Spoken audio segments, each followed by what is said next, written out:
Salut tout le monde, j'espère que vous allez bien les amis. On se retrouve aujourd'hui pour une nouvelle vidéo avant le match face à Cadix demain, on le rappelle 16h15, peut-être le match décisif dans la course au titre. Bon, même s'il faudra attendre un petit peu plus tard puisque le Barça sera en déplacement, on le rappelle, demain soir du côté de Gérone. On va regarder les deux unes des quotidiens madrilènes et la très bonne nouvelle qui se confirme. Regardez le quotidien AS qui titre Regresa el Gigante, le retour du géant. Thibaut Courtois devrait normalement faire son retour dans les buts du Real demain, 8 mois après sa blessure. Et puis on rappelle aussi sa rechute subie il y a à peu près 2 mois. La une du quotidien Marca, là aussi Buelbe, super Courtois, le retour de Super Courtois, l'un des meilleurs gardiens des dernières saisons, et notamment le gardien qui a permis, je pense, au Real d'aller chercher la 14e Ligue des Champions face à Liverpool il y a à peu près 2 ans. On s'en souvient notamment de cette finale légendaire face à Liverpool, de ses arrêts incroyables. Il avait écœuré les attaquants des Reds. Donc Thibaut de retour pour cette fin de saison. On continue les amis, on a des petites photos, le retour à l'entraînement hier pour les joueurs après la journée de repos de mercredi pour les merengues, le retour à l'entraînement, la préparation du match face à Cadix. Regardez des petites photos aussi très sympas, ils étaient tranquillement à l'entraînement, assis sur les glacières, Toni Kroos et Jude Bellingham. Alors je pense que si on cherche un milieu de terrain, si une équipe cherche un milieu de terrain moderne, un milieu de terrain qui a toutes les qualités nécessaires pour être un monstre au milieu de terrain, si tu combines ces deux joueurs, je pense que tu as véritablement un crack, parce que la qualité de Kroos mêlée à la qualité de Jude Bellingham formerait un joueur assez exceptionnel. C'est une petite photo très sympa qui a été prise hier à l'entraînement. On continue avec une petite information aussi. Aurélien Tchouaméni ne s'est pas entraîné hier à cause d'un coup reçu au niveau du pied. Visiblement un coup qu'il a reçu face au Bayern, donc il n'a pas pu s'entraîner hier. Normalement il n'y a pas trop de problèmes, il devrait être disponible pour le match retour face aux Bavarois. En revanche, évidemment, il devrait certainement déclarer forfait pour la rencontre de ce week-end face à Cadix. De toute façon, normalement, il y aura beaucoup de changements dans le 11 de Carlo demain face aux Andalous. Et Tchouaméni, lui, devrait donc être laissé au repos. On continue avec une autre information de Marca sur l'identité du gardien de but qui sera dans les buts, justement, demain face aux Andalous de Cadix. Selon Marca, les deux gardiens donc, qui sont à l'heure actuelle les deux remplaçants derrière Andriy Lunin, donc Thibaut Courtois et Kepa, devraient jouer demain face à Cadix. Donc on peut penser, si l'information se confirme, que chacun aura 45 minutes. Alors on verra qui démarrera. Alors c'est un peu surprenant, mais on peut penser qu'il y aura deux mi-temps de 45 minutes, même si il n'est pas exclu de penser aussi que peut-être que Thibaut jouera 90 minutes, même si on aura des déclarations aujourd'hui, puisqu'aujourd'hui, vous en doutez évidemment les amis, il y aura la conférence de presse d'avant-match de Carlo, donc je pense qu'il nous en dira un petit peu plus, mais Thibaut a l'air d'être revenu, donc on peut penser que soit Thibaut aura 90 minutes, soit comme l'annonce Marca, où les deux gardiens vont se partager le temps de jeu demain. Mais en tout cas, ça nous montre aussi que Lunin sera bel et bien le gardien titulaire face au Bayern dans 5 jours maintenant. Pour la demi-finale retour, il n'y a pas de doute possible à l'heure actuelle. Lunin va démarrer face au Bayern malgré le retour de Thibaut Courtois. De toute façon, je vous en ai parlé hier, ça serait quand même assez dingue, et je trouve que ce serait véritablement un mauvais message envoyé à Andriy Lunin alors qu'il y a des discussions en ce qui concerne la prolongation de contrat. Ce serait un très mauvais message envoyé.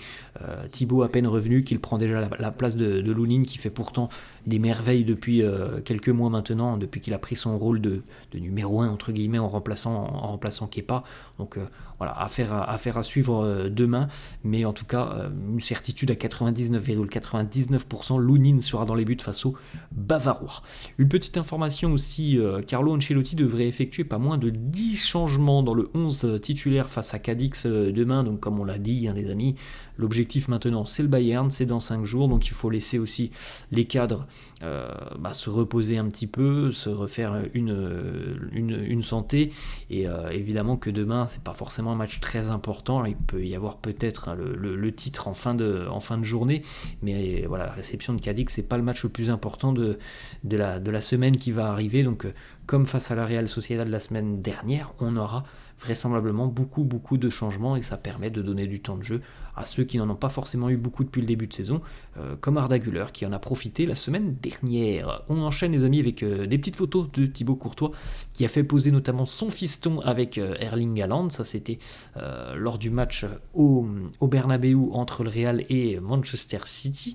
Le fiston de Thibaut, très heureux visiblement de poser à côté d'Erling Haaland. Et puis regardez aussi, ça c'est dans la maison familiale des Courtois, le papa Thibaut qui joue au simulateur de Formule 1, et le fiston qui est derrière qui lui aussi joue au simulateur de Formule 1, alors qu'on voit notamment en arrière-plan les nombreux maillots de Thibaut ou encore les trophées qu'il a pu remporter.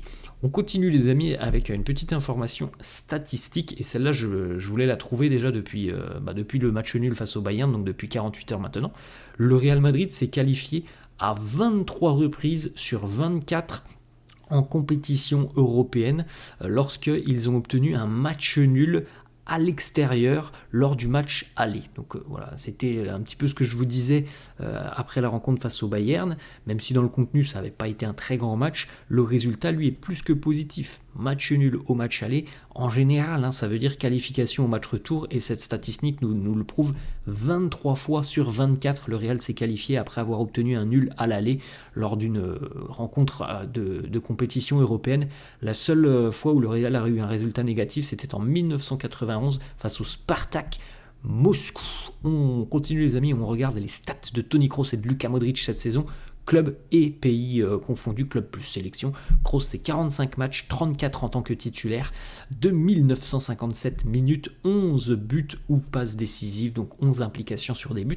Pour Luka Modric, alors on a un petit peu moins de temps de jeu, et pourtant Luka, lui, a joué un petit peu plus de matchs, parce que déjà Luka, évidemment, il a participé à toutes les rencontres avec la Croatie, alors que Toni, lui, vient de faire son retour en sélection. Modric, c'est 48 matchs, 28 en tant que titulaire, 2580 minutes, impliqué sur 9 buts cette saison, à 34 et 38 ans, c'est quand même incroyable, et je pense que ça forge le respect, et c'est quand même idyllique de terminer une carrière, je pense que Kroos c'est sur la fin, tout comme Modric, et de terminer comme ça au plus haut niveau, avec le Real, avec sa sélection, c'est quand même magnifique. On continue les amis avec les meilleurs buteurs en Ligue des Champions dans l'histoire du Real. Évidemment Cristiano toujours en tête et de très loin, 105 buts en 101 matchs avec le Real, ce qui est monstrueux. Devant Karim Benzema, 78 buts en 133 matchs, Raoul 66 buts en 130 matchs, Rodrigo 20 buts en 50 matchs et Vinicius 20 buts en 54 matchs. C'est ahurissant les statistiques de Cristiano Ronaldo, qui a plus marqué qu'il n'a joué de matchs en Ligue des Champions. Quand on voit, regarder par exemple Vinicius et Rodrigo, eux, ils sont à 20 buts en 54 matchs. Ronaldo, c'est hallucinant, il marque plus, il marquait plus qu'il ne jouait de matchs. On continue avec une information mercato cette fois-ci. Le Real essaye de baisser le prix de Franco Mastantuono, le joueur de River Plate. La clause libératoire est à 45 millions d'euros. Visiblement, le Barça s'est déjà retiré du dossier, mais le Real essaye tout de même un petit peu de faire baisser le prix. Une information sur les joueurs qui viennent d'être nommés dans l'équipe type de la saison en Liga. Lunin fait partie des gardiens qui vient d'être nommé dans les TOTS, l'équipe type de la saison en Liga. Lunin a été nommé. En ce qui concerne la défense, alors vous pouvez faire un petit arrêt sur image pour découvrir les autres joueurs. Nous, on se concentre évidemment sur ceux du Real. Antonio Rudiger, Dani Carvajal sont présents. Au milieu de terrain, on a 3 joueurs du Real présents. Évidemment, Toni Kroos, Jude Bellingham, vous en doutez, et aussi Fede Valverde. Et puis offensivement, évidemment, le duo est aussi présent, Rodrigo et Vinicius. Donc on a quand même beaucoup de joueurs du Real qui sont nommés, et des joueurs sur toutes les lignes. On regarde aussi les amis, on va terminer d'ailleurs là-dessus, l'équipe type de la semaine en Ligue des Champions, et on retrouve 2 joueurs du Real. Kroos et Vinicius sont dans l'équipe type de la semaine en LDC. Voilà les amis, la fin de cette vidéo, j'espère que ça vous a plu. N'hésitez pas comme d'hab à lâcher un petit pouce bleu, n'hésitez pas non plus à vous abonner à la chaîne. Je vous laisse les amis, et je vous dis à demain. Ciao.